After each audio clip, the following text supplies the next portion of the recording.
Good morning, our distinguished guests, the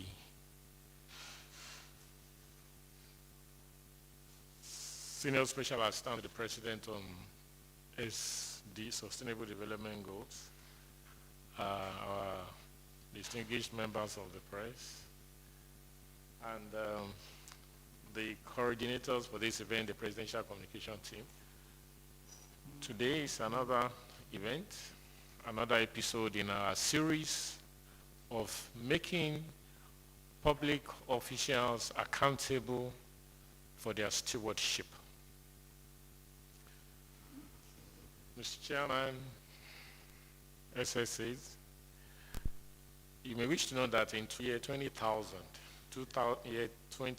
the United Nations General Assembly adopted the United Nations Millennium Declaration, which sought to improve the living standard of the world by the establishment of 8 Millennium Development Goals, setting a 15-year target to achieve these goals.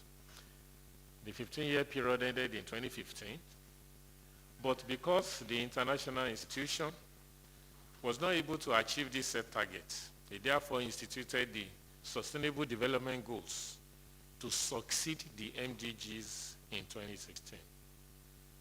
President Muhammadu Buhari sought and found a tested and trusted Nigerian to spearhead this course. The lot fell on Princess Victoria Adejoke Orelope-Adefulire, as she was appointed Senior Special Assistant to the President on Sustainable Development Goals, SDGs, in March 2016. The Princess now is not new to programs and activities that border on making livelihoods better for the downtrodden. As you might know, she was Commissioner in charge of Women Affairs and Poverty Alleviation in Lagos between 2003 and 2011, before she became the Deputy Governor at the Center of Excellence 2011 to 2015. This morning, Princess Orelope-Adefulire will brief the press and our stakeholders online on key milestones and achievements recorded by Nigeria in attaining the SDGs. As you know, Madam is here with her team. She will talk to us about them before she goes into the brief, which as customary she will do for about 30, 40 minutes, and she will take questions from our gentlemen of the press as well as stakeholders watching online. On this note, I would like to invite the Senior Special Assistant to the President on SDGs, Princess Victoria Orelope-Adefulire, to come and take care.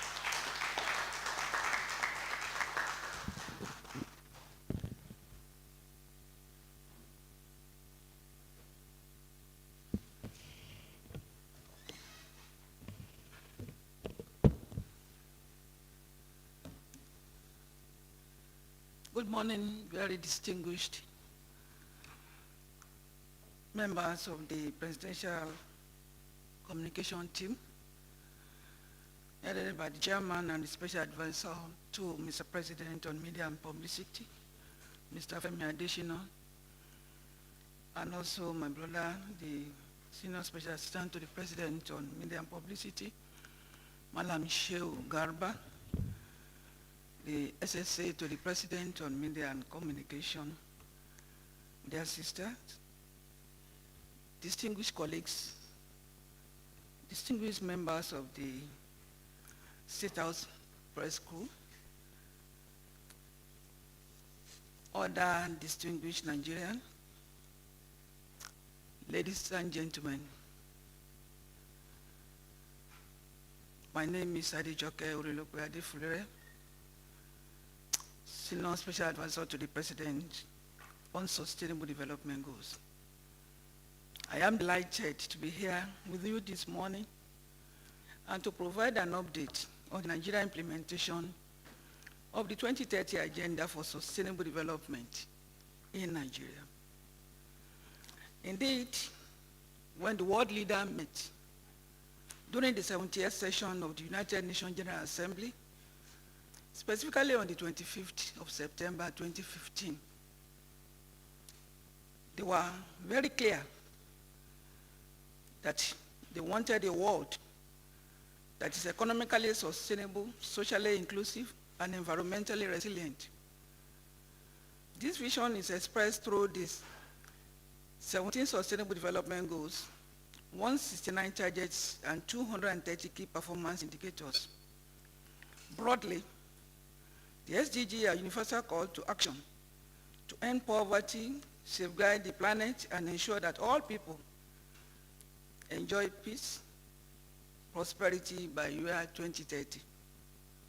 So following the historic adoption of the SDGs, our President Muhammadu Buhari-led federal government acted quickly in the operationalization of the SDG in Nigeria.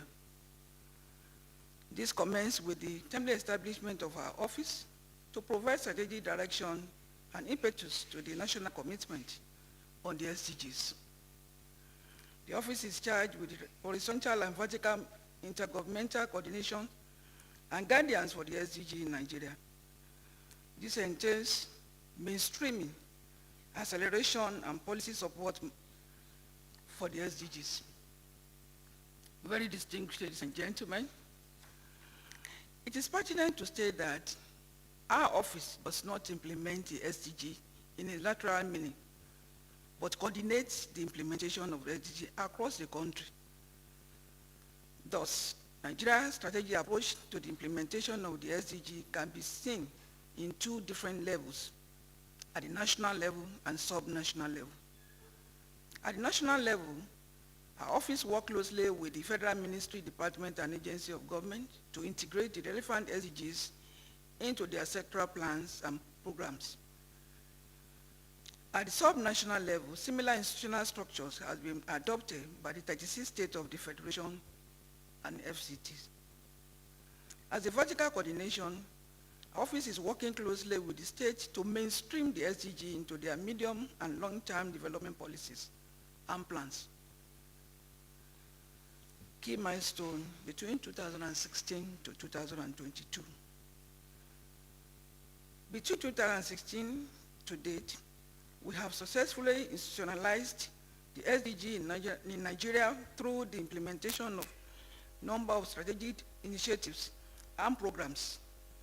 This includes the following: the alignment of national statistical system with the SDGs. In partnership with National Bureau of Statistics, NBS, we have successfully realigned Nigeria National Statistical System with the requirements of indicators and SDGs. This realignment started in 2018 and concluded in 2021, last year, with the official launch of the report by His Excellency, the Vice President of the Federal Republic of Nigeria, on the 21st of December 2021. This strategic initiative will enable Nigeria to rely on national statistical sources to track the implementation of SDG on an annual basis. With this exercise, Nigeria is the first African country to successfully realign its statistical system with the indicator of the SDGs. Domestication. The ISDG model that was launched by Mr. President himself is a model and homegrown analytical framework and policy stimulation model for use in aligned national development strategy with the SDGs. This enabling line ministry, department, and agencies of government to channel resources toward the SDG areas. Nigeria began the process of ISDG domestication in 2017, and the report was officially launched by Mr. President at the margins of the 74th session of the United Nations General Assembly on September 24, 2019. We now integrated the SDG into Nigeria National Development Plan that is being used now by Nigerian government 2021 to 2025. And efforts are being made now to start the 2025 to 2030 and Nigeria Agenda 2050, the voluntary national review. Nigeria presented its first and second voluntary national review to the United Nations High-Level Political Forum in 2017 and 2020, respectively. We will be presenting the third voluntary national review in July 2023. The voluntary national review serves as cornerstone for the follow-up and review mechanism for the 2030 agenda, SDG implementation plan at the Decade of Action 2020 to 2030. The SDG implementation plan provides a roadmap for fast-tracking the implementation of SDG in Nigeria by chronically reviewing the past, examining the present, and meticulously discussing the future for the SDGs. The implementation plan mirrors the thematic areas of the new National Development Plan of 2021 to 2025 and Nigeria Agenda 2050. The Nigeria SDG Implementation Plan 2020 to 2030 was formally launched last year, June 2021. Stakeholders engagement. Establishment of stakeholder engagement platform for the SDG implementation in Nigeria. This includes the Private Sector Advisory Group for SDGs, the Donor and Development Partnership Forum, Civil Society Strategy Group on SDGs. This strategic platform are helping to mobilize expertise and additional resources and investment in support of the SDG achievement in Nigeria. Support to states on development planning. In partnership with UNDP, our office is providing technical and financial support to states on the development of SDG-based medium and long-term plans. So far, 16 states are receiving technical and financial support on demand-driven basis.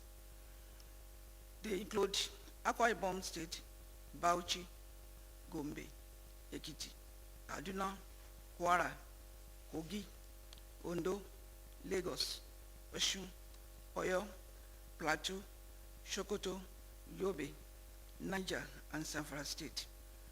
These states are at the various stages of the planning process. While Gombe and Kwara have successfully launched their 10-year SDG-based development plan early this year. By 2030, by the end of this administration, we hope that more states will be engaged, and by 2030, we expect that we will have supported all the 36 states on SDG-based development plan. This will ensure state annual budgets are funded the implementation of the SDG at sub-national level, and this will trickle down to the local government from the state. Monitoring and tracking system. Robust monitoring and tracking system have been designed using computer-based software, ProTrack, to track and monitor all SDG interventions and other interventions on projects across the country. Global positioning system is the backbone of this tracking system, and we're able to track and identify projects by locations. Partnership. In partnership with the United Nations Children's Fund, UNICEF, we commissioned an independent evaluation of 2 priority SDGs, SDG 3 on gender, SDG 3 on quality health and well-being for all, and SDG 4 on qualitative, inclusive education and lifelong learning for all. This strategy exercise has just been concluded, and the 2 reports are ready for launch by August this year, next month. With this, Nigeria is now again the first country in the global south to successfully conducted a country-led independent SDG policy evaluation The key findings will be used to inform policy formulation around the SDGs. This, we expect that Mr. President will help us to launch, and dates have been fixed for 25th of August 2022 at the State House Banquet Hall. COVID-19 response. As world commences the decade of action, 2020 to 2030, for the global goals, the outbreak of COVID-19 pandemic across the world came to challenge the prospect of achieving the SDG, already existing inequalities. As for our modest contribution, we coordinated the activities of the Presidential Steering Committee and other support, and we also supported by distributing 22 intensive care ambulances to state governments, personal protective equipment, and strategic medical equipment like hospital beds to support the national government, and conducted mass advocacy and sensitization on COVID-19 pandemic and safety protocols. Special intervention programs. As coordinating office, we have successfully implemented strategic intervention and programs across the country. Notable amounts are conditional grant scheme to state and FCT. This is an initiative introduced as an incentive to states to invest more to their resources into area of national development priorities, and the MDG/SDG implementation. This conditional grant scheme is a conditional matching grant with 50% from the federal government and 50% from participating states. From 2016 to date, grants were targeted at education, health sector, water and sanitation, and aim at executing programs and projects in a consultative manner with the beneficiary. To date, state and federal and FCT have benefited the sum of 24,450,000,000 naira. And the projects executed were on 3 critical sectors: water and sanitation. 732 projects has been done, providing water, sanitation to communities, to schools, and through our partners in support with our partner, the donor agencies. 494 primary healthcare centers are built and equipped in different states. 616 education facilities, notably schools, were built, equipped for young people for the basic education at the state levels. 1,150,000 women and men were empowered through vocational skill, and the training were offered and empowerment were given. Special intervention project across 6 geopolitical zones. This initiative is aimed at strategic investment to fast-track the achievement of SDG in Nigeria. Between 2016 and 2021, a record number of projects has been implemented aimed at providing essential services to accelerate the achievement of SDG by ensuring that no Nigeria is left behind. In the education sector, 8,008 classrooms were constructed and 305 were renovated with furnitures to strengthen the basic education across Nigeria as our model contribution. Total of 4,845 desktop and computers, desktop computers were also supplied to schools across the country for information and communication technology. If we have a better way of addressing this in the health sector, 195 healthcare centers, modern child centers were constructed and equipped. A lot of people don't even have resources. 199 intensive care and rural ambulances, I'm Cecil. about 257 incubators and 7,464 regular automated hospital beds were supplied. your son-in-law to supreme and mature primary, to take such secondary, office to and tertiary health institutions. Nigeria's movie industry is becoming a force to reckon with, growing its fan base from 20 million in 2003 to over 100 million. Africa has stories, Nigeria has stories, because you always hear, but the filmmaker makes you see and feel. It's better for you to tell a Nigerian story today and let the world see it and try to do a film like an American film. The creativity in the storytelling is attributed to how Nigerians embrace diverse stories. In an accessible way, they utilize English, Pidgin, and other Nigerian dialects. Our office, in partnership with Google Nigeria, designed and implemented the youth issue tracking training program. My name is Telly Omajo. It is a call for action for Nigerian youth to hone and deploy their unique digital skills to deepen their digital economy in Nigeria. To raise a new generation of content creators, digital marketers, and onboarders. This was done through the training and mentoring. Don't you recognize your class when you see one? The storylines have shown that we are possibly in need of each other. It was designed to jumpstart the creative industry in Nigeria is acknowledged and recognized throughout Africa. In spite of this, some say the movie-making industry in particular is not providing enough opportunities for highly specialized talents and skill sets. Every sector is very technical. Now you have a good story, you have good actors.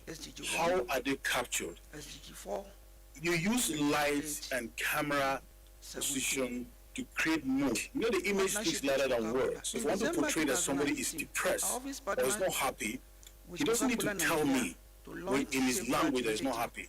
If he said he's not happy in his language, I need somebody who understands his language to tell me what he's going through. But essentially, by camera position, by lighting mode and environment production design, I can tell that this person is depressed or is not happy. If I pick that image and go take it to anywhere in the world, they will know that this person is not happy. The question now is, can the Nigerian movie industry compare favorably internationally, perhaps with more originality, more reality, better scripting, and more training locally and internationally? The Nigerian movie industry can move higher. As well as address the issue of branding, modern slavery, illegal migration, and human trafficking in line with SDG 4, SDG 8, target 8.7 of the SDG. To date, 1,600 NYSC SDG champions were trained, and many more they were trained and equipped, and many more are on our radar now. The same number on our radar to work with. And just recently, about a week ago, we have some banks approaching us to support the trained youth. Aquaculture, as a world emergent industry, is one of the fastest growing food production subsector in the world. And due to the apparently declining global fish catch, aquaculture is crucial for food security and nutrition for a rapidly growing global population in the nearest future. Approximately 200 million people around the world are involved in fishing, aquaculture, one way or the other, with efforts to provide around 100 million tons of fish every year. This will mean an average consumption of 16 kilos per person. But in many places, fish is the principal source of animal protein. Average consumption is far higher. So as we move Much forward, of the bountiful harvest is produced not just by large industrial operators, but by local small One medium largest scale lesson program producers. aim to collective And do ownership you know that half the fish of the supplies to SDG world and bring the markets SDG come from to developing countries families in and Africa, communities Latin America, through the Asia? SDG lesson and action Africa plan is delivered blessed by teachers, with abundant peers, resources, civil society, human activists, and and youth natural, volunteers that are across only now the being state of properly Federation tapped and and harnessed. Federal Capital Territory.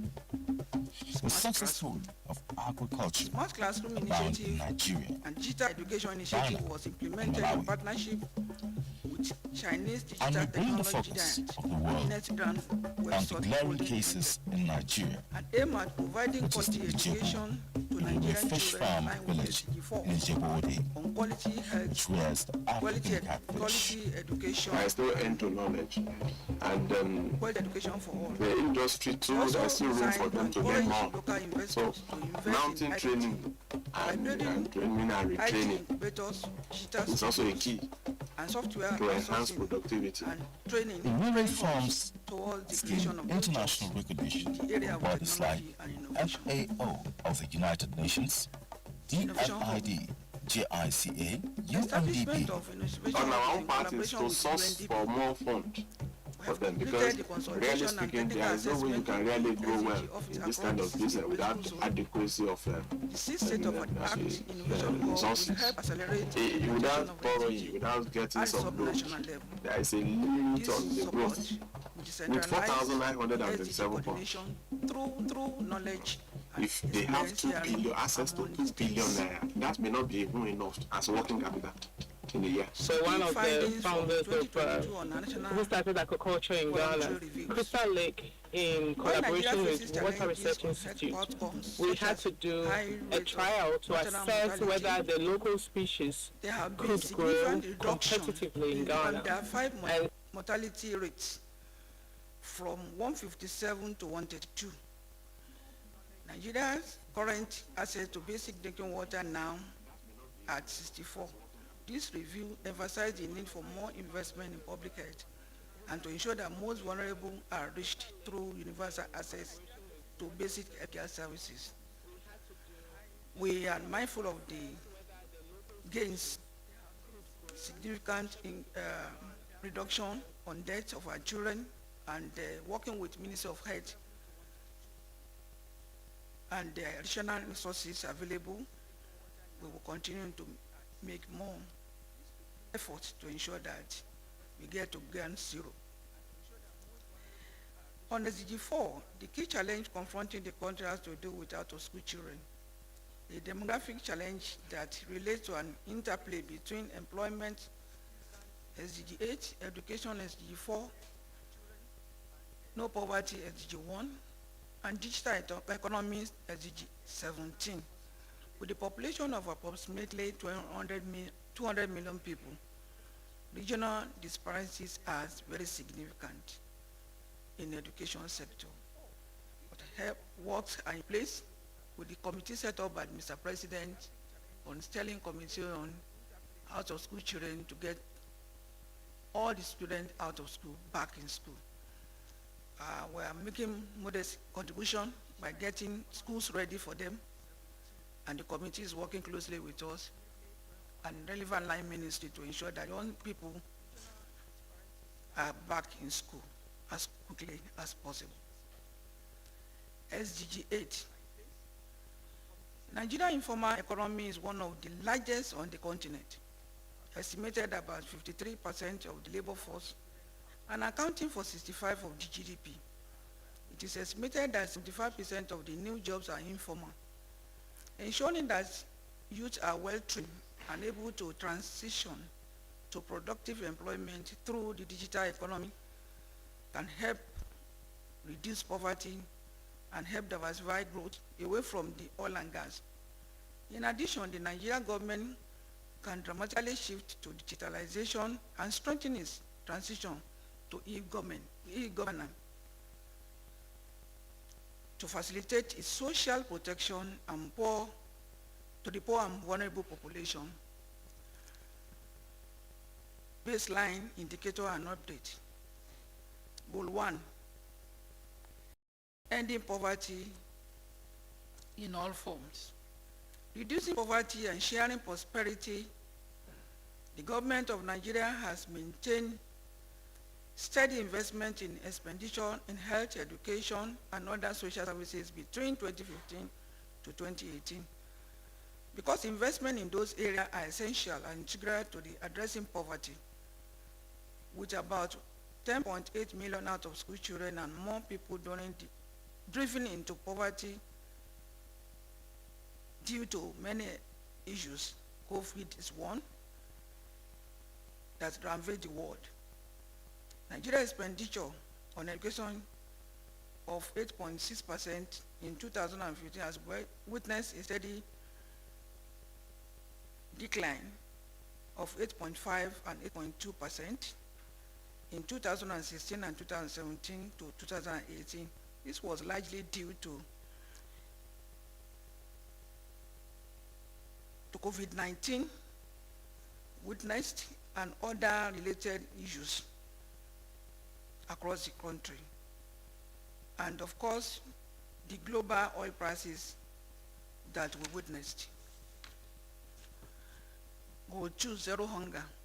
Findings from the baseline show that the prevalence of undernourishment in 2016 for stunting, moderate stunting, and severe stunting was 22.9% and 20.4% and 20.5% respectively.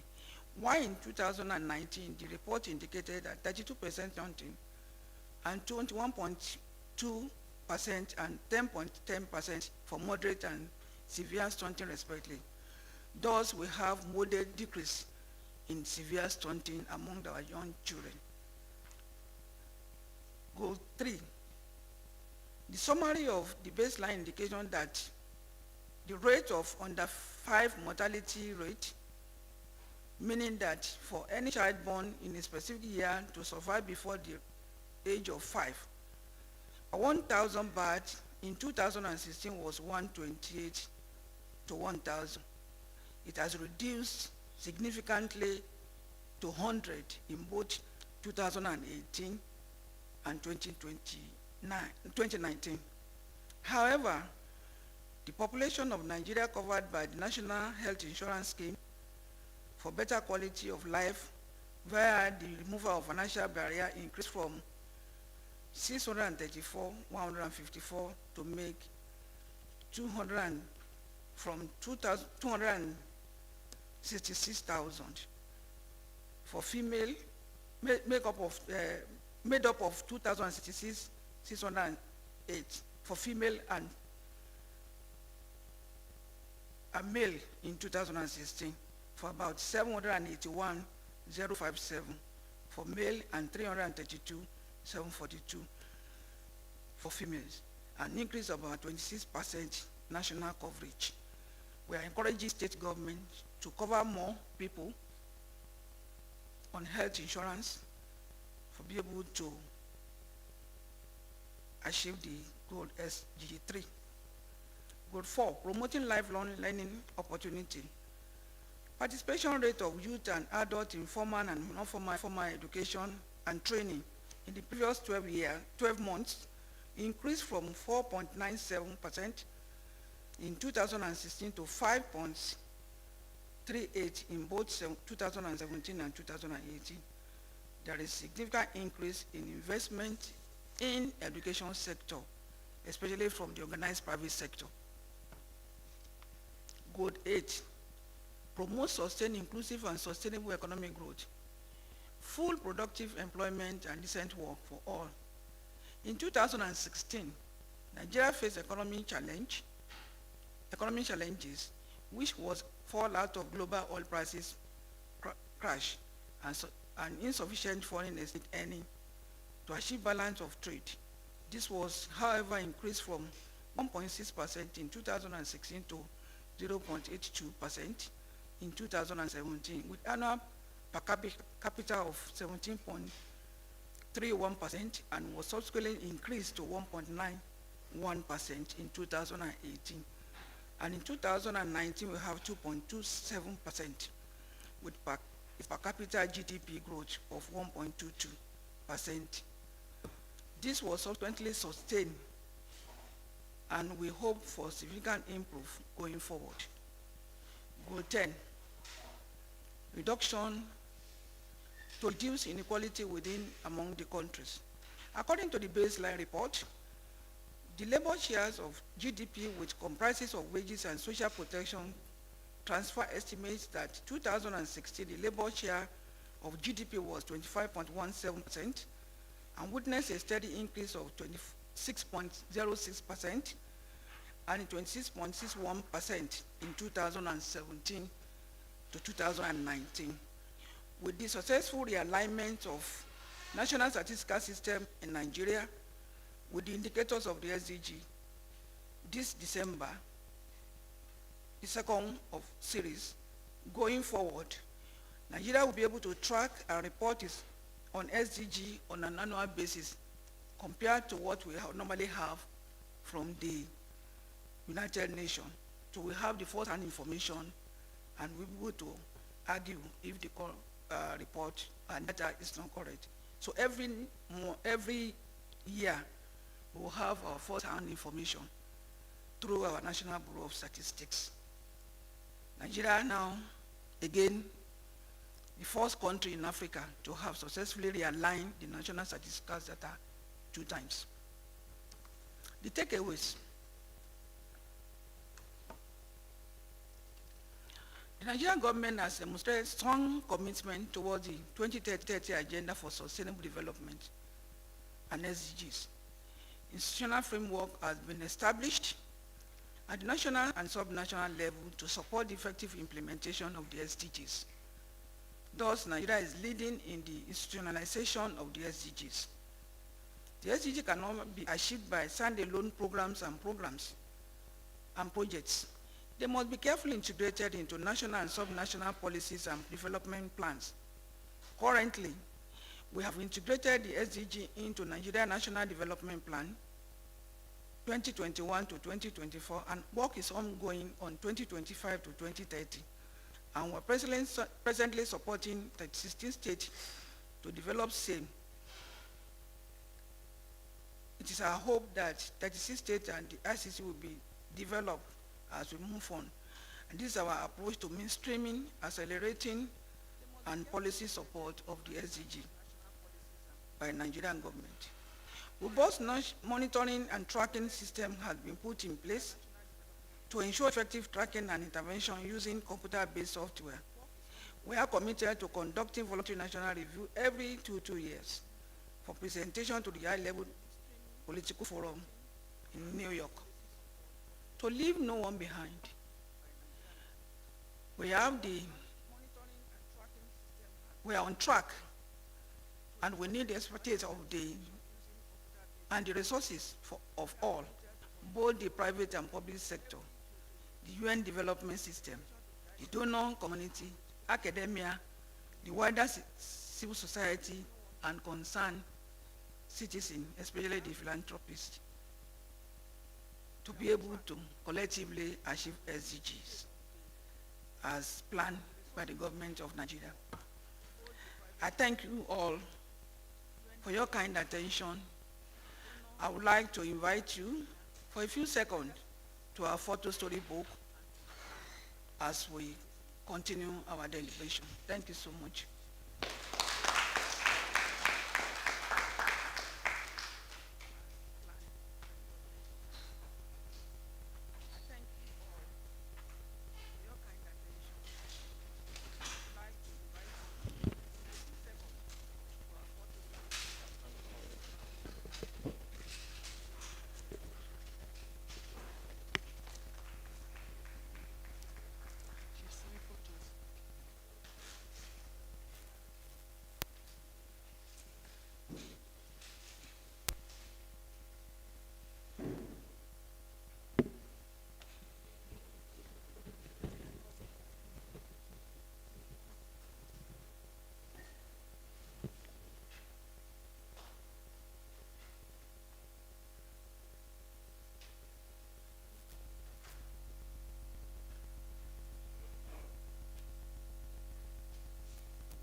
Thank you, Madam, the Princess, the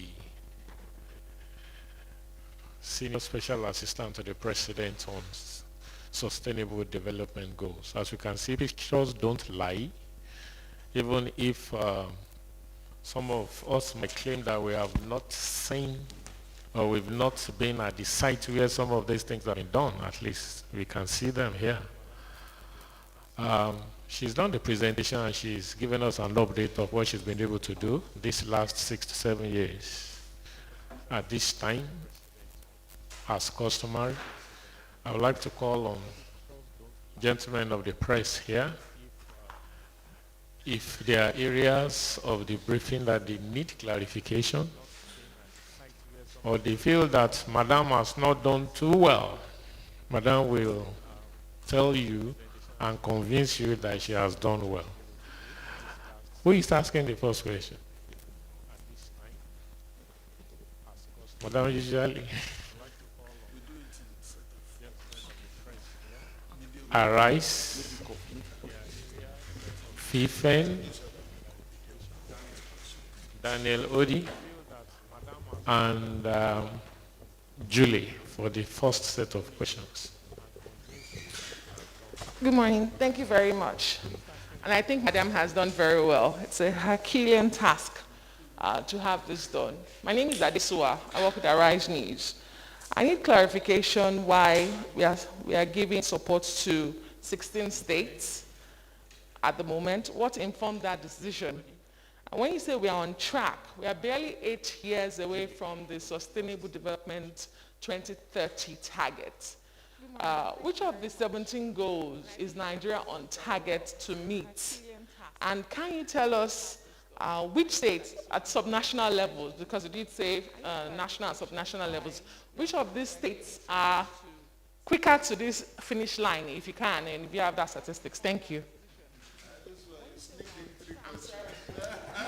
I picked two. I picked two. She says she can survive with two. Good morning, man. My name is Festus. I report for Ben Television.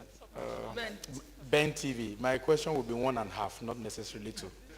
So the first one is, when you started, you said you don't really implement, you coordinate, you supervise, and see how states, national, and other people get into what they're supposed to do. Traveling around the country, doing my job, what I notice is that some of these projects, after cutting of the tape, they are abandoned. They are not used. You see overgrown, especially water projects. They are not used. So what are you doing after the cutting of the tape to make sure that whatever you have succeeded in coordinating to put in place is put to proper use after the ceremony? Then secondly, about 6 months ago, I was doing a report about what your office is doing. I was commissioned to do that. And I struggled to get details. It was so bad.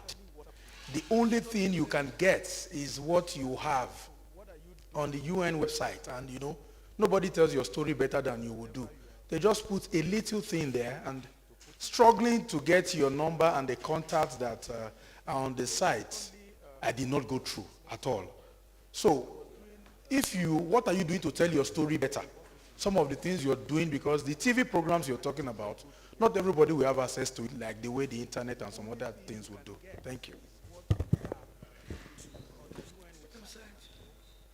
All right. Good morning, madam. My name is Daniel Odi. I report for Armed Forces Radio. I have just one question, straightforward. You have a robust background, a very robust one in youth development and women empowerment, and skill acquisition as well. That in your days as commissioner and later became the deputy governor of Lagos, how have you been able to translate this to notable impacts in goal 8, which is quality and decent job? So how have you been able to translate this notable into goal 8? Thank you very much.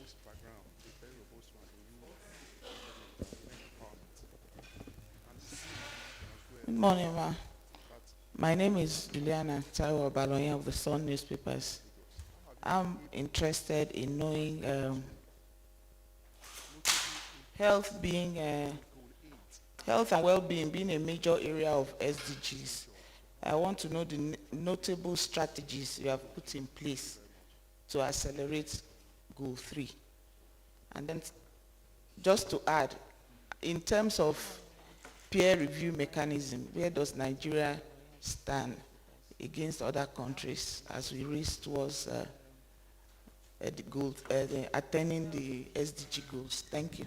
Health and well-being being a major area of SDGs, I want to know the notable strategies you have put in place. Thank you so much. And let me also thank you for your support, because partnership with Goal 17 calls for collective support, solidarity, and participation. And that's why you come in. So I would talk about support to 16 states that I mentioned during the presentation.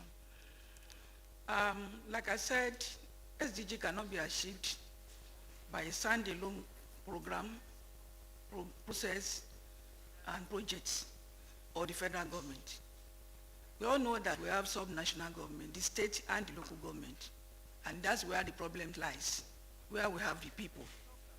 So if you don't support the sub-national government with our plan, program, and integrate and domesticate SDG into their plans, we cannot achieve SDGs. We cannot. Don't forget that SDG is about people, it's about peace, it's about prosperity, it's about our planet and the world. So, and partnership. These are the 5 P's of SDG. So the people who reside at sub-national, even the FCT that we have government, FCT government running it, okay? So ours is to develop the policy, the framework for the sub-national government to use in their daily plan programs. If their yearly budget does not speak to the goals and indicators of SDG, then we are nowhere to be found. And that's exactly what we do.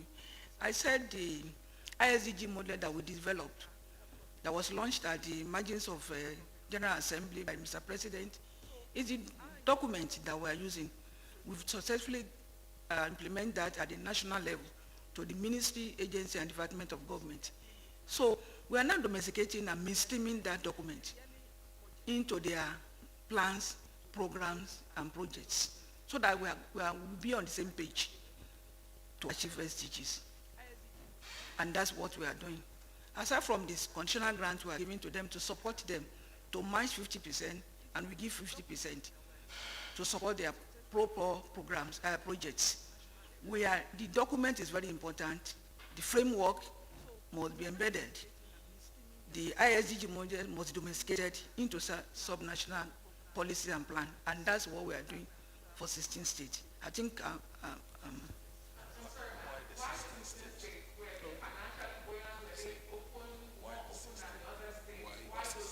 no, okay. 16, well, I said that we are going to cover the 36 states. It's an invitation to us. We have written to them that this is what we plan to do. This is SDG, all of the information passed to them. They will write to us to ask and put their plans to us. So we will now work on it with UNDP and return them. And of course, then 2 states as planned, as launched. 3 states, Kaduna has launched, Kwara has launched 10-year plan, and Gombe has launched among the 16 states. So we want them to take ownership. It's bottom-up approach. We don't want to impose anything on them. They will apply, and they will. And I'm sure that we are going. Some letters are coming in. I've been called by some governors that letters are coming from their state to join the 16. But what we have currently is 16. We don't select. They come up with the request. Okay. Go there. 8. Okay, which state? And let me say that we have 15 years to go, and we should be mindful of the fact that from the 15 years we are still battling with the effect of COVID-19 from 2020 to date. We are still not out of COVID, so to speak. So approximately 3 years gone due to pandemic, and of course out of the 15 years. So we have the first 5 years to learn from the outcomes of MDGs. We have a calendar to work with. So we have to learn from the aftermath of MDGs, create awareness. We are in the process of awareness and policy formulation as we speak. And gradually, we can pick one or two things now. Some of the goals will be achieved by 2030, not now. So we will monitor our progress as we go. And you remember that between 2018 and 19, modest achievements have been made by Nigerian government before COVID came. We are out of recession, and the economy was going on well before COVID came. So COVID doesn't visit Nigeria alone, it visits the entire world, and everybody have their own share on it. So we are still in the process of that. And don't forget that United Nations is even talking about Agenda 2050 and 2065 is under consideration. So they know fully that no country will achieve with the global pandemic. So nobody, no, even developed country may not achieve. So we are talking about additional years for us to get this done. So all the institutional framework, mainstreaming, baseline, regular, statistical data that we need to do are on. We've completed all those that even though we have COVID. For example, in 2020, for our voluntary national review, few states were able to present. We presented because some of these things were done virtually, but all the stakeholders. So we must be on track. The important thing is for us to be on track, which we are. And as I said that Nigeria has recorded 3 or 4 first. We will continue to do what we need to do, despite the challenges we face. But we will continue to do what is necessary. So by 2030, when the outcomes of the achievement comes, some will be achieved 7 years, some will be achieved on the closure of 2030. So it's too early to benchmark or to assess any country, even developed country by now. So, Ben TV, I think some of this, I'm not going to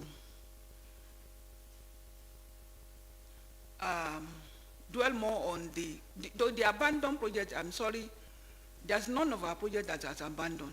Don't miss, there are 2 projects together. So we have some projects or solar intervention. There are some that we are doing, or some that are done under MDGs. Those that are done under MDG, we've called serious letters, send letter to the National Assembly, send letter to the sub-national government to give us those projects that are not completed or are not in use.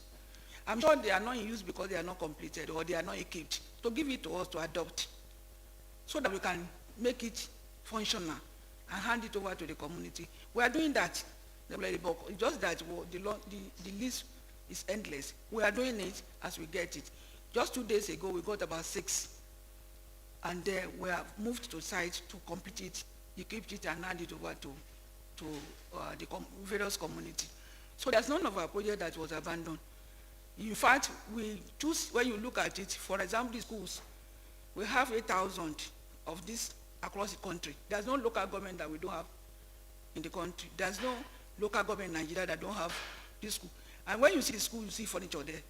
We didn't build building without furniture. Furniture comes with it automatically. And when you build a hospital, it's fully equipped. 23 hospitals that we have built across Nigeria, 140 bed, 120 bed, across Nigeria are fully equipped. Those that are not equipped are yet to be completed. So that is the same equipment that you see in there. Go to any of our, we fully equipped it. All you need to do is to put manpower there. And they're all intervention programs. Intervention from sub-national government, from civil society, from community leaders, from civil society and private sector.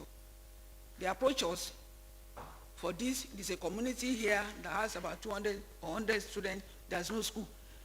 So we go there and connect with the state, and that we have put this state, can you put teachers there for us?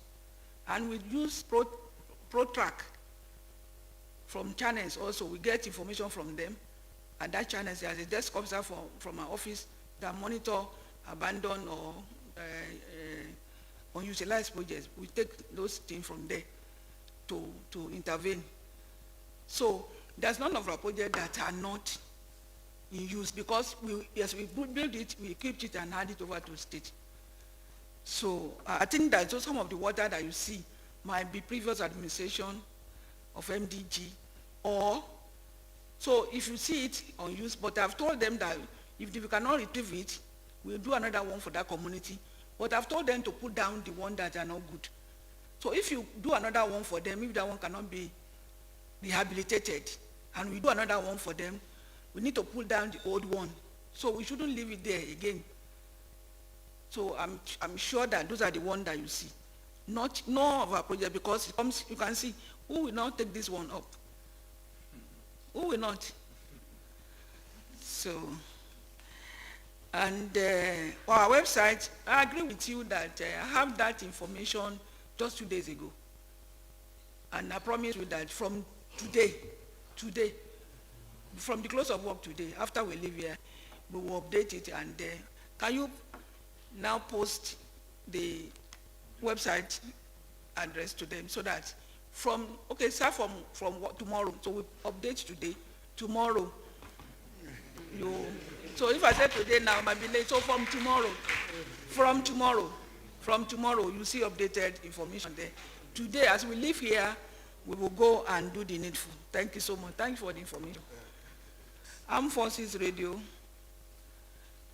Okay, yes, well, I have some model contribution while I was Commissioner for Women Affairs in Lagos, and I remember that all of this empowerment program was initiated by me in 2003 to, even when I was Deputy Governor, I still owned my ministry dearly because of what the little and modest contribution that we're able to do. And of course, they are still working, and we are working with the Ministry of Labor and Employment. So far, we have built 69 vocational centers. Well, I'm showing one for you here, not that's the only one we did. For the example, in this hospital, fully equipped, we have 23, and some are still ongoing. We have 1,800 beds, which is not shown here. And we have primary health care center, almost 400 across Nigeria. But it's not shown because we don't know whether they will be allowed. These are the vocational centers. We have 69 across Nigeria. Don't forget that I said it's an invitation, because we want them to take ownership. We can't just go and build that during the days of this thing, build everywhere. It must come, and those people that request for it must come and give us where to put it, so that people can access it. We have built 69 so far and fully equipped. You can see that people are there working. So we plan to do more, but we believe that, I'm sure that the Minister of Labor and Employment is also doing, and it's just about making sure that our young people enjoy. And we've also started working with the NYSC to create, to build the entrepreneurship center in the NYSC camps. So we've succeeded in doing one. We're working with the DG NYSC now to do another 12 for them, so that when they're on camp, they can find a way to do it. For example, let me share a model experience. The makeup, wig and all of those, beads and all of that, sewing, basic sewing, bead making and those things, even stoning the clothes. You will see me that all of my things are coming out. I started it, even makeup and this thing, that has become a big industry now. I started in 2004. And all over the country comes to Lagos to learn. It's free. It was free then. And I'm sure that it's helping some people, young people, especially the young people that left the school, they cannot continue their education, those that, even the graduates.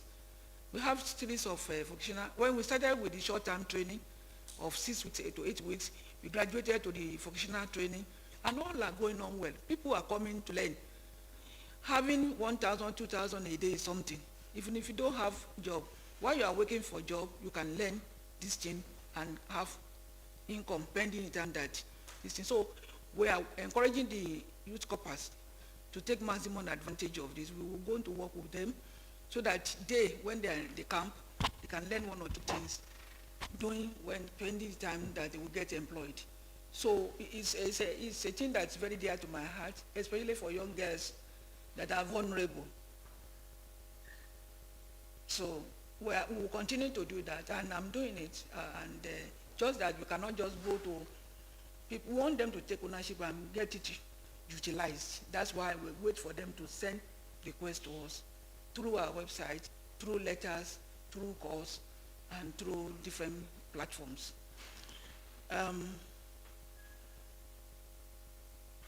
That's number 3. Number 4, I think that I'll call Dr. Bala on the question from the son, Juliana. Is that Juliana? Yes. Okay, on gold. Where is Nigeria? I know where. We just hosted AU about 2 months ago on voluntary national review. Nigeria hosted the AU 2 months ago on the peer review mechanism. I haven't recorded the first. We were asked to host the AU, which we done successfully 2 months ago, and asked them to learn from us. You know the composition of AU. All the states were represented in Nigeria and Abuja to learn from what we have done.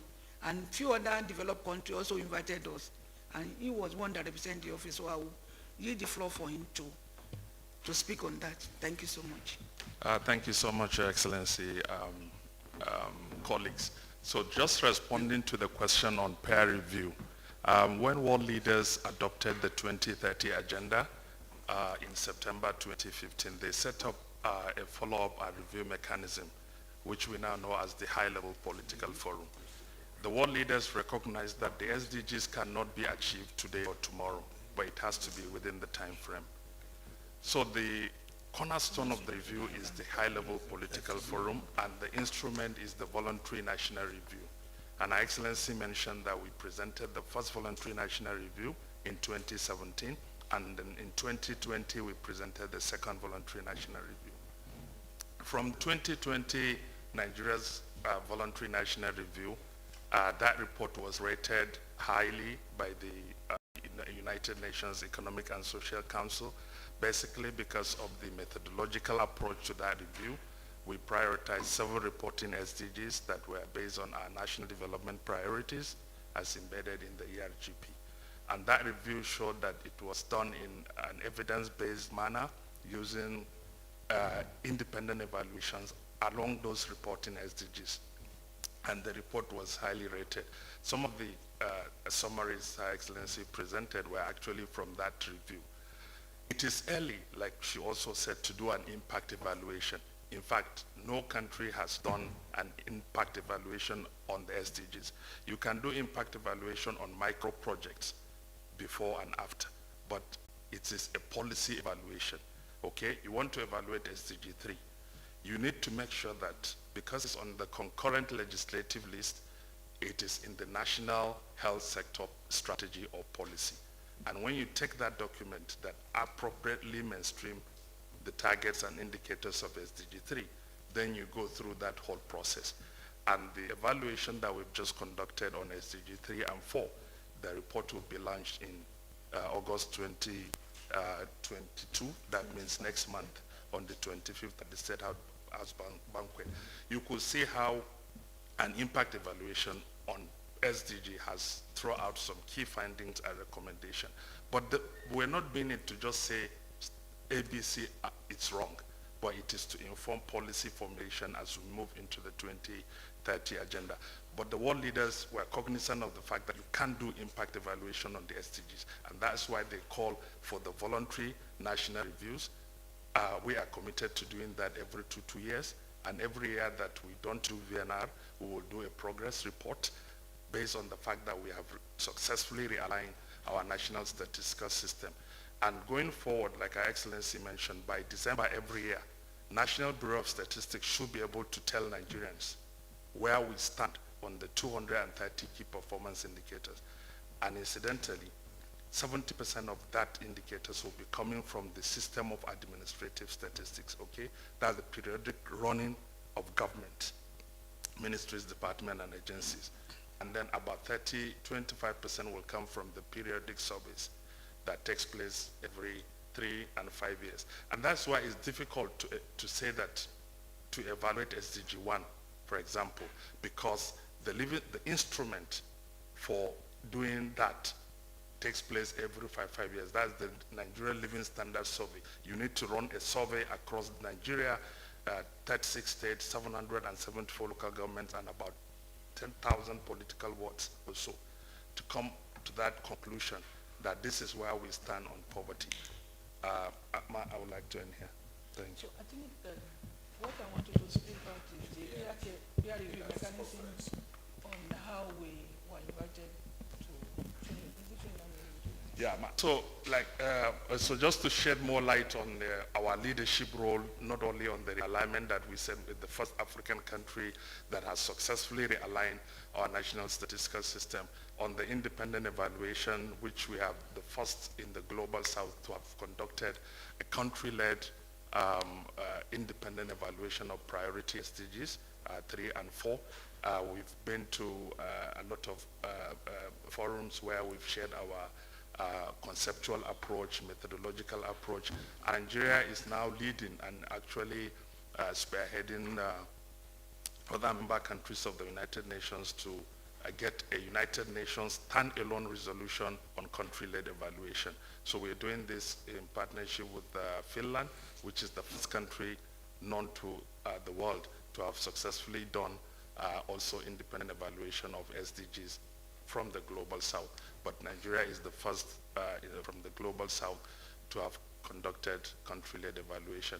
And that experience is there. We're showing that leadership. We're working closely with the permanent mission of Nigeria in New York to ensure that we get that resolution by September during the 77th session of the General Assembly. Last four. TVC.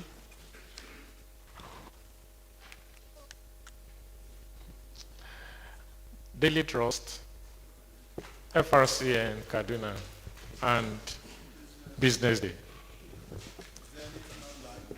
Yes, we have some after this one. All right. Good morning, Ma. Good morning, sirs. Yes, Ma.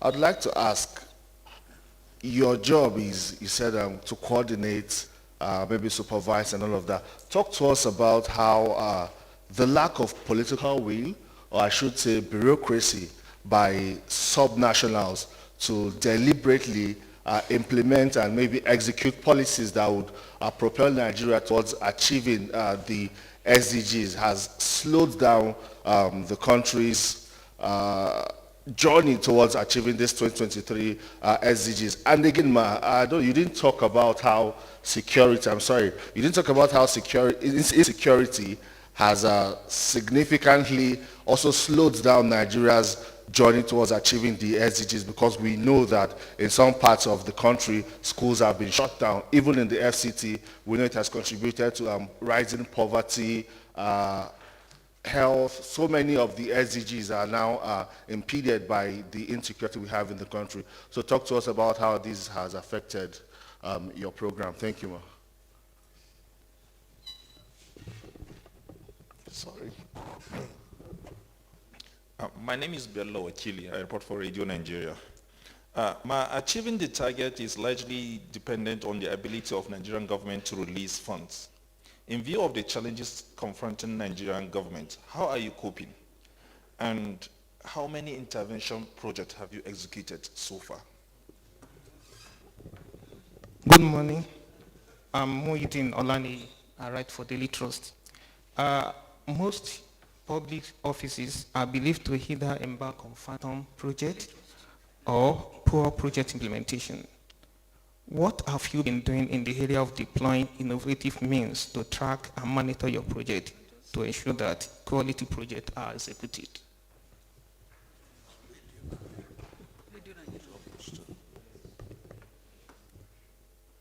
All right, my name is Tony Ailemen. I write for Business Day.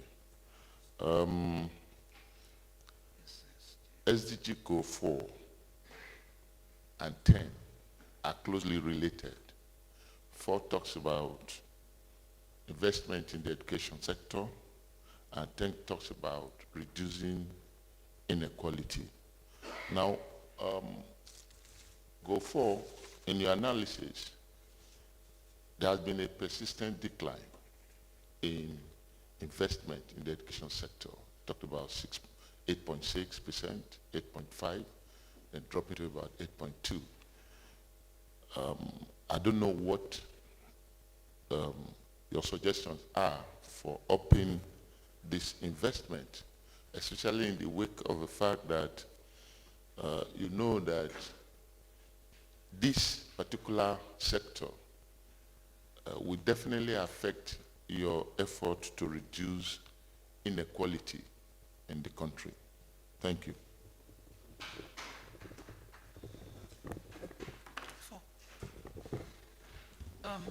Thank you so much, TVC. I think that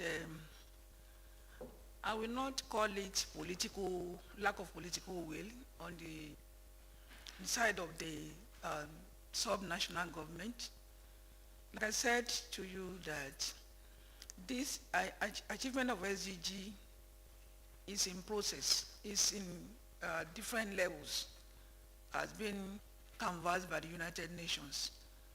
As we're working at the national level, we're working with the sub-national government, and that was why each of the government at the sub-national level appointed a focal person that connects results to their government. So the process,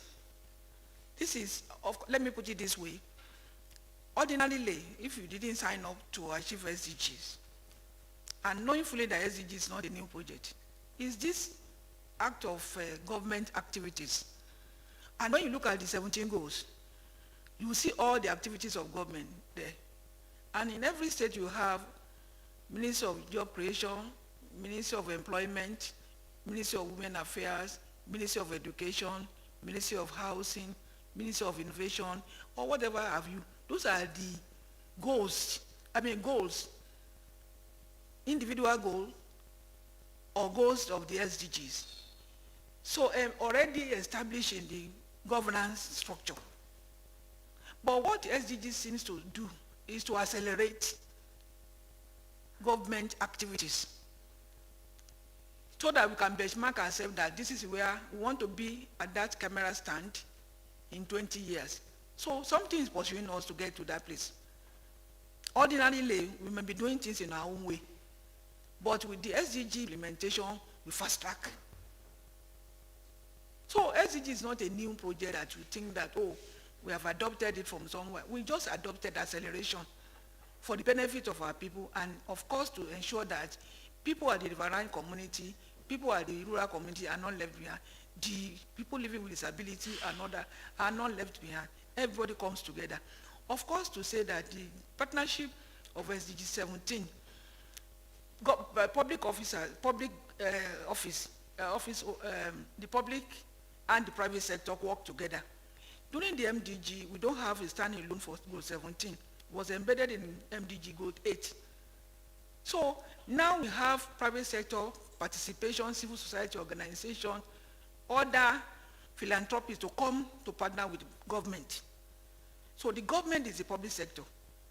So work with the private sector to be able to achieve this goal as quickly as we want. So if the ministry, for example, Lagos State government is working on it's working on SDG indirectly and directly. And that's why we said we are helping them to integrate and domesticate SDGs principle in their working plans, program, and project. So they are already working. And all what you need to do is to encourage ourselves to do more. So I cannot take it to say they don't have political will not to do, because they are working. So there are a lot of factors that might affect, and what is affecting the north is different from what is affecting the south and all of that. But all we need to do is, all of us must encourage our government at the sub-national level. Everybody has a role to play in SDGs. This is your role now, broadcasting. And when you see people in your community that doesn't have water, you can approach us. You have done your bit. Okay? If there is domestic violence in your community, you can intervene, and persuade and talk to the two of them. You have done something.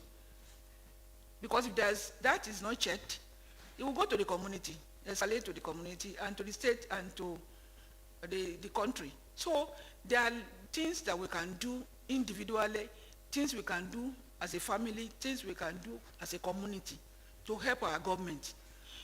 When we let government, we don't have to leave them alone. We need to support them, okay? When supporting your government through solidarity, through encouragement, through suggestions, makes the whole government to achieve SDG quickly and all on their electoral promises.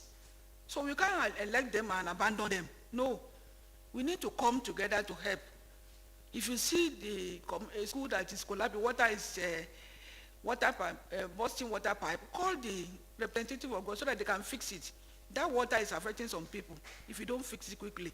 If you see refuse that was dumped somewhere, call somebody to go and pick it before it becomes another issue. So we need a role to play individually. As a practitioner, we have a role to play. As family, we have a role to play. As community, we have a role to play to support our government to be able to achieve on their promises. So I think that we are working, we are still in the process of working, and I'm sure things will change as we move forward. So, so how many projects do we have? Okay, the project is many. Like I said to you, just pick one from what we are used to do. Some are not picked because primary health care center is over 400,000. I mean, so 400 buildings that we have built, 400, and across the country, and well equipped and handed over. In addition to building it, we provided solar for them. We provided rural ambulance. We provided water there. So that it can be usable for them. Okay, and sustainable. So when you see all these hospitals that you see now, with all the equipment, they have solar. Hybrid solar like 80 kVA to support them. If they are so hardly they use generator in those big hospitals. To address goal 7 of the SDG, renewable energy. There's no of this, where you look at the roof, they are there. All of them are coming with solar, 80 kV solar, 90 kV, depending on the size. No of our school, this thing that doesn't come with solar. And not solar polo, solar hybrid inverter there. And it comes with generator. If they want to put on AC or something, they can put on generator. All of them are supplied. So all what the government need to do is to put manpower, everything that is needed to be done. Computers are there. You expect that we do e-health, not to be carrying file around. Computer for the nursing station, computer for the reception, computer for the pharmacies, the records, everywhere. Each ward has a nursing station with a computer and all the facility that will attend to them. And this we have 23 of these fully, and the remaining 1 per state are ongoing. We have 2 in some states, still ongoing because of the size of the state. So it's just to help the subnational government to respond to all these calls. So there are many, for example, the skill acquisition center, the community center, the water, the solar power, where they have security challenges, this transformer, based on the request that comes to us, we attend to it. Okay. So poor implementation, college of, I think that so far, every agency of government must be able to, and the era of doing what you like is no more there. Everybody know what is good, and they will know what, you can see the quality of what we deliver. Do you understand? So we want to be seen as being reliable and responsible. So the quality that comes with our inspection when they invite us to come and inspect some of the projects from MDAs, we found out that they are of high quality. Okay, high quality, because if you do low quality or poor quality, then it will not serve the purpose in which you have. And I'm sure that about 4 or 5 arms of government are there to inspect. There's Presidential Committee on Federal Government Properties at the Presidency. There is another body from the Office of the SGF, Auditor General, Budget Office, and all of them, aside from the auditors in the federal auditors in each of the ministry. They go there unannounced. And every quarter they ask for the information of their project. When they ask, they go on at their own time, unannounced, to see what we are doing. I think that things has improved for the glory of God and the benefit of Nigerian people. So nobody wants to be embarrassed with the project. So, and the level of inspection has improved drastically, because they knew that, oh, people know that they will not contact you before they go and inspect.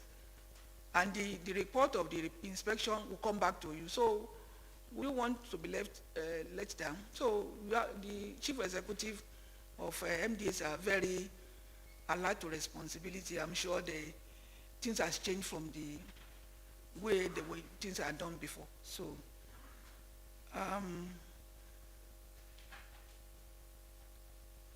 okay, decline in there is so many issues responsible for the decline in and you know than me, because you are the one reporting all of this thing. You know that in 2016 well, immediately this government came in power, you know the economic situation of Nigeria. Up until we just entered into recession when it came in directly. Not that after we came in, before we came in, recession setting into Nigeria. And we're out in 2018, end of 18 to 19, as we are trying to come out of the recession, and a few months we have economic prosperity when COVID came. So COVID came all over the world. There was lockdown. Don't forget that Nigerian business people who are supposed to pay taxes to government cannot travel, cannot do their businesses. There was lockdown all over the world. So if you don't do business, how will you pay taxes? And if there's no taxes, then where do you get money? So it is only what we have that we give. Do you understand? So when there's no taxes, enough taxes to, as our budget, and remember that year, the budget was funded not 100% as we used to do. So if there's no taxes that comes in, there'll be less budgetary allocation. So it's very explanatory and it's known. And we are still battling with the effect of COVID-19. As we are battling with the effect of COVID-19 now, trying to get out of it, the Russian and Ukraine issue came to be. So let me say, by November, December last year, nobody will have thought that Ukraine and Russia would be at this level. Can you see how the country has been messed up? Nobody will anticipate that this will happen to the two major economic giants. So they have to start from the beginning. They too are member states to achieve SDG. Can you ask them what they have achieved now? Or what they have achieved in the past has been eroded. So and all over the world we have crises left and right, and this, and the world is in serious crisis. We just pray that God help us and give us wisdom to be able to handle all of these things. So what is going on is not limited to our country, Nigeria. It's not limited to us. So, but I just believe that all of us work together in solidarity to encourage the government to be able to do more. Okay? So, like I said, we have social contract to ourselves. Government has social contract with us. Let's help whatever way we can help government to achieve on their promises. Let's help. Don't let us leave government alone. We have voted yes, but does not end in the voting activities alone. You have to monitor, you have to support, you have to encourage, you have to provide solution, advice, so that together we call this it's our country. We don't have another place. This is our own, and we are going to do it ourselves. Nobody will do it for us.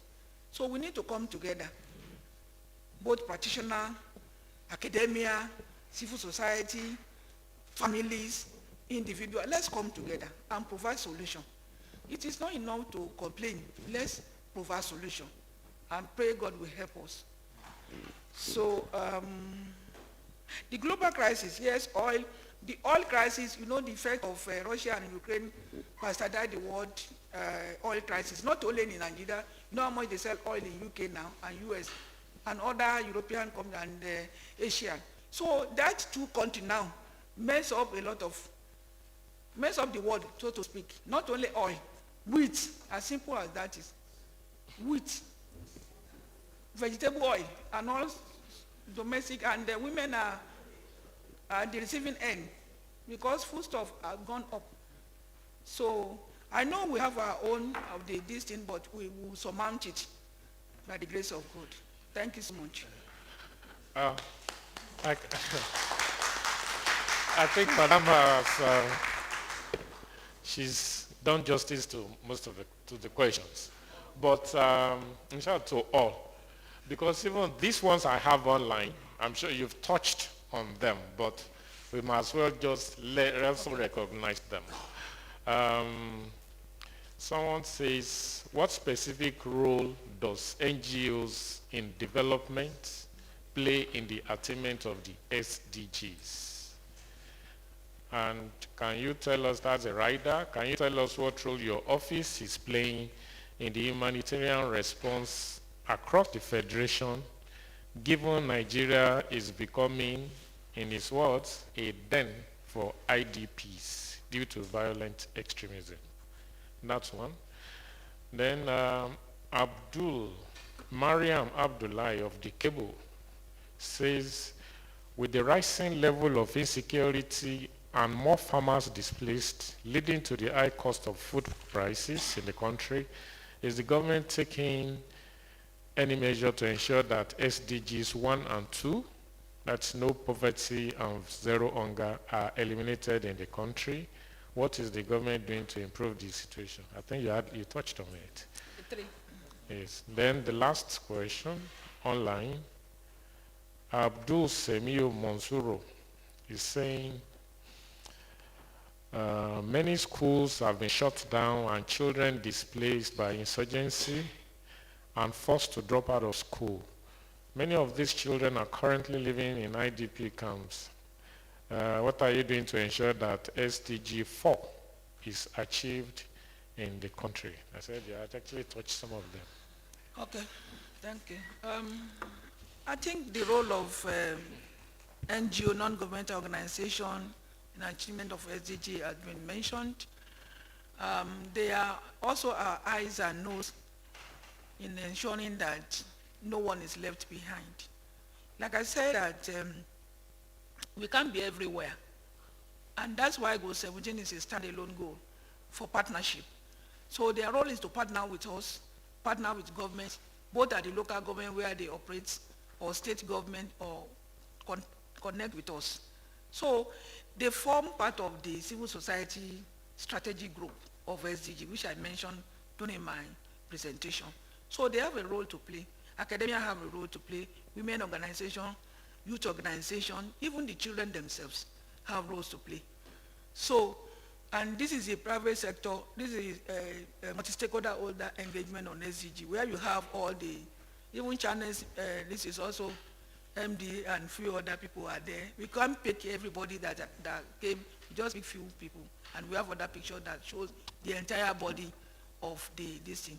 So their role is to partner with us and to ensure that what we start, the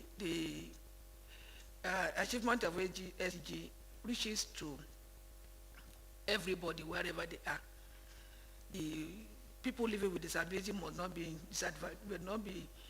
abandoned. So they must be engaged, they must be elderly people and all of that. As we move forward, we have, and that's why our office encouraged and advised the federal government to set up the disability and old people laws that we just passed. Without that instrument, we will not be able to get to them. So that instrument have given us the opportunity of how to deal with them. Okay, so all of those issues, and we have women organization, National Women Council for Women Society handles all the women organization and the youth organization, not too young to run. It's also part of our advice to them so that we give them a platform to operate. So there are many platforms that we need to engage, and as we encourage the government, they are responding to that. So NGO have a role to play through the Goal 7 of SDG, and they can form part of the civil society strategy group. Humanitarian response to IDP. Yes, we know that IDPs, there's a ministry for humanitarian who do that. We follow up with them to ensure that the Northeast Commission, Development Commission, is also working with IDPs. And in our own modest way, we built 300 two-bedroom. I don't know whether it's here. We didn't pick it. Okay. So we built 300 number of 300 units of two-bedroom, just an intervention to the IDP, to support the Borno State government, to ensure that the people displaced internally are and in that IDP, we have water in each of the two-bedroom. Water is there. We have solar hybrid for them, not solar pole alone, but solar hybrid to power their houses and to power the farm. Is there? We didn't have IDP. In the 2 senatorial districts of Borno State. So it's ready for commissioning. We are doing the internal road for them. So, and also to mention that as simple as planting of tree is, we planted tree because of the temperature of that. We planted trees in the houses for them. So we are not only addressing the housing deficit to the IDPs, also touch Goal 7, alternative source of energy, the climate change. We planted trees, we provided roads, and water and sanitation. We ensure that each house had a tap of water. We have a water project there, and we reticulated the water to each of the houses for them. So is there where we also monitor the relief materials given by the Ministry of Humanitarian, financial conditional cash transfer also given to them. But we cannot be doing what the ministry is doing. Our own is intervention, but we monitor what they do. And just yesterday I read from the news that 200,000 people will also be given another CCTV, conditional cash transfer in the next 1 month. So it's going on, and the governor of Borno State is also trying very well. As he restored all the schools back, and some people are going back home. He also built some homes for them, and he's working, calling us maybe next month to go and hand over the one that we built for them. So we just want them to finish the road project. So he's building, and we have also contributed only to support to help the IDPs. So rising level of insecurity, I've not finished.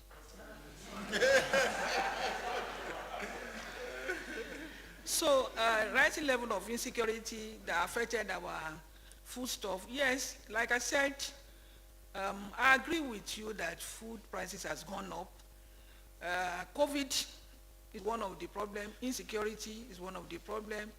Russia and Ukraine is one of the problems. So as we have, don't forget that these same farmers helped us to quickly get us out of recession in 2000 and end of 18 to 19. It was the fastest way of getting in. Within 2 years, we got out because farmers are back they went back, they were supported to go back to farm through different anchor borrowers and all of that program from the CBN and the Ministry of Agriculture.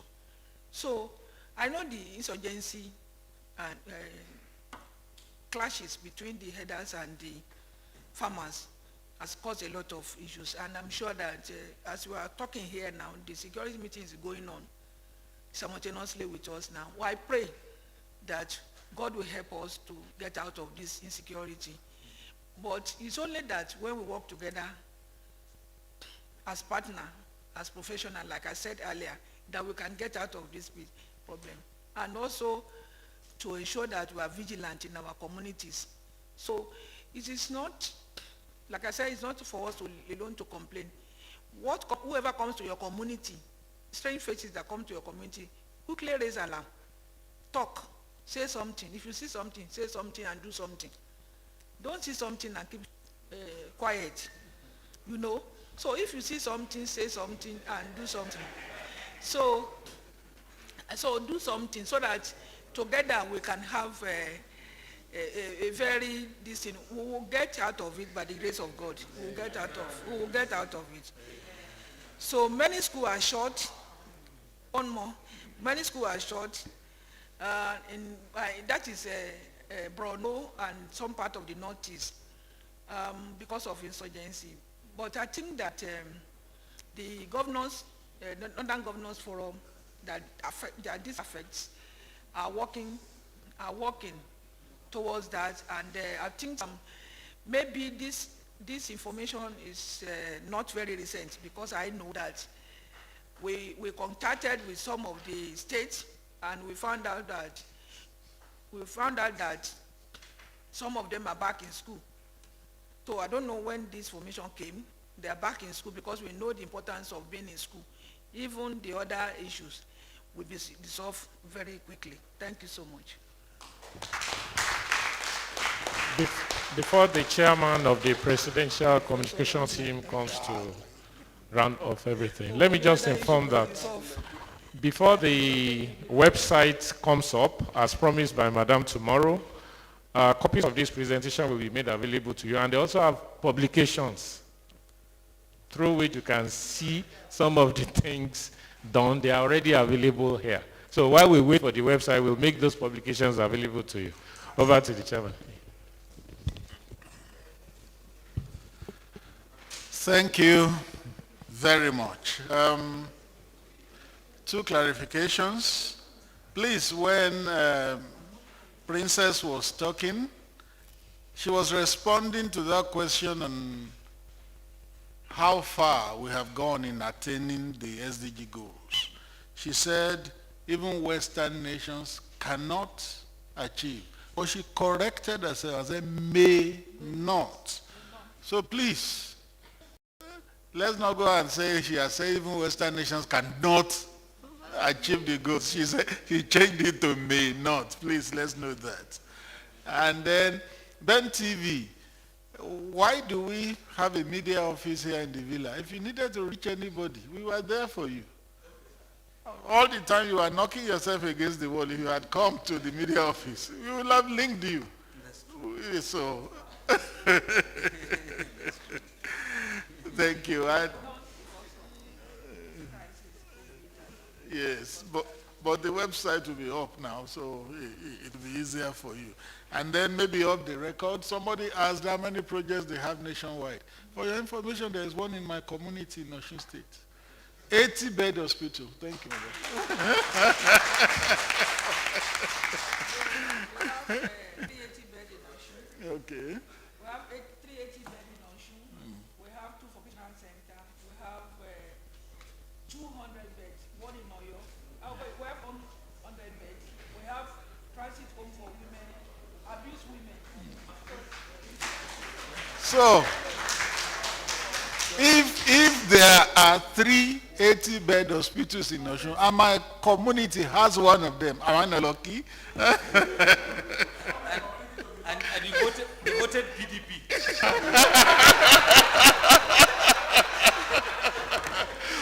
but in my ward, we won. Of course, yes. Of course, yes. We don't discriminate about our projects. Either you are PDP or no PDP, we don't care. We just want, because if you fail to address that state, we don't discriminate. We just ensure that we encourage all the sub-national governments, either you PDP or whatever you are, we don't care. We take, because every one of us must collectively contribute and add to the achievement of SDGs. So the Mr. President has pledged and committed all of us. So we must attend to that. So there's no, like I said, there's no state that will not benefit, that has not benefited at least 10 to 20 projects from our office since we started, and we continue to work. Thank you. Now, at this time, my duty is just to appreciate those who are here, along with Princess Adejoke Orelope-Adefulire, Engineer Ahmed Kawu, who is Secretary of the Program, is on the high table here. Engineer Kawu, you're welcome. Bolaji Sadu is Director Planning, Monitoring and Evaluation, is also here. Barrister Ishaq Lola Aliyu is the Legal Advisor. Thank you. Oh, when I saw Lola, I thought it was female. Lolo, okay. Samuel Egbara is Head Sustainable Project Unit. Thank you, welcome. Rotimi Ajayi is Head of Communication, welcome. Dr. Bala Yunusa, Senior Technical Advisor, Head of Policy and Strategy Unit. Okay, he's there on the high table with us. Dr. Yahaya Umar is Chief Welfare and Technical Officer.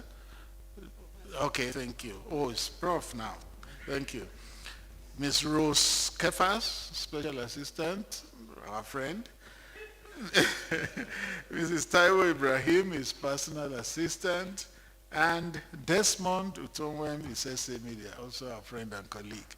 Thank you all for coming with Princess for this briefing. Before I thank Princess herself, I want to thank the media. In the villa today, 3 main events. Security Council meeting still ongoing, Niger Delta Ministry having a conference at a banquet hall, and then doctors are also having something. So 3 different events, but we want to thank you that you still turned up in good numbers to cover this. We look forward to you rendering the things you have heard and seen faithfully, as you have always done. Thank you very much. Let me thank members of the Presidential Communication Team. Malam Garba Shehu is here, SSA, Media and Publicity. Pastor Laulu Akonde is also here, SSA, Media and Publicity in the Office of the Vice President. Oge Modi, our First Lady, she does a lot of work in putting this together week after week. Tolu Ogunlesi is there, Head of our Digital and Social Media. Biodun Oladunjoye is Director Media in State House. I hope I've not forgotten anybody. If I have, please excuse me. So, okay, James, yes, is also in the media office. Welcome. Thank you. Madam, we want to appreciate you, that you have come and you have spoken so well. You have shed light on what the SDGs has been doing. We appreciate this, and we hope that if we have cause to invite you again in the lifetime of the administration, that you will come. Thank you. Thank you very much. Welcome. Thank you so much. Very good. Very good.